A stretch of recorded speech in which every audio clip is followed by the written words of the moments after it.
Magandang gabi po sa inyong lahat. Ayan, magbabalik tayo guys dito sa ating hilig. Ayan, mangulikta ng barya at magbigay ng kanilang mga presyo sa ating mga online selling. Ayan, isa naman tayong kolektor. Ayan, magandang gabi po sa inyong lahat. Ayan, mayroon na naman tayong sharing na barya. Tignan natin to guys kung magkano ng kanyang bintahan sa ating mga online selling. Ayan, pera po ng Mexico. Ayan, ayan po, pera po ng Mexico. Ayan, UN peso. Ayan, year 1978 guys. Tingnan natin to kung magkano ng ganitong mga coins na bintahan sa ating mga online selling. Ayan, yung lalaki na yan, siya po si Jose Mare Teclo Morales po. Ayan kanyang pangalan, yung lalaki na yan. Pero bago yan tayo magpapasalamat muna sa lahat ng ating mga sugid na mga manonood dito po sa ating YouTube channel, Samuel Soriano TV 29. Ayan, thank you so much sa patuloy na suporta dito sa ating munting channel.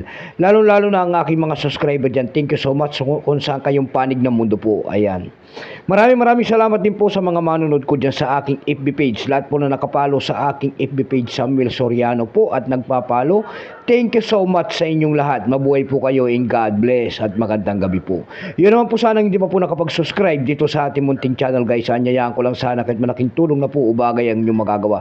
Tulad na lamang po ng pagpindot ng ating subscribe button, like and share para ma-update ko naman kayo sa mga bago ko pang ilalabas na video about coins. Ayan, magandang gabi po sa inyong lahat. Ayan, ayan ang pag-usapan natin guys. Tingnan natin ito kung magkano ang kanyang mga bintahan.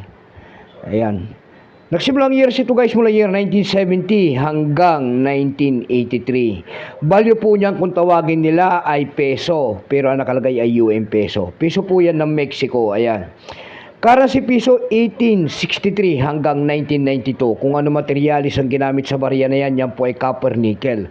May bigat lamang itong 9 grams. May haba itong 29 mm. May kapal po naman itong 1.91 mm. Orientation po kung tawagin nila ay coin alignment. Itinigil naman ang paggamit sa barya na ito ng Mexico no November 15, 1995. Ayan, number N-1105. Reference number KM-460. Ayan, pasensya na, may ingay ang ating TV. Ayan, ito pong year 1978 na ito guys, ito kung tawagin nila sa Mexico, ito po ay close 8, ito po ay 21%. Kung ilang piraso po ang ginawa sa barya na yan ng Mexico, ito po ay 208,300,000 piraso po. Ayan, may presyo na rin po yan kung tawagin nila doon sa ating numista. Yung kanyang extra pen po ay 32 pesos ang kanyang presyo. Yung kanyang almost uncirculated naman ay 59. Dako naman tayo sa kanyang price doon sa ating EV.com. Sa EV.com guys na platform, bintahan po ng coins dyan guys, pandaigdigan. Ayan, andun na lahat ng klase ng mga coins. Sa EV.com guys, meron tayo nakita nagbebenta nito ng $11.95. Nasundan po ito ng $6 and $8.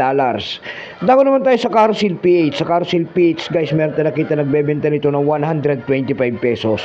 Nasundan po yan ng 100 pesos. Yung pinakamababa po na bintahan doon ay 85 pesos na.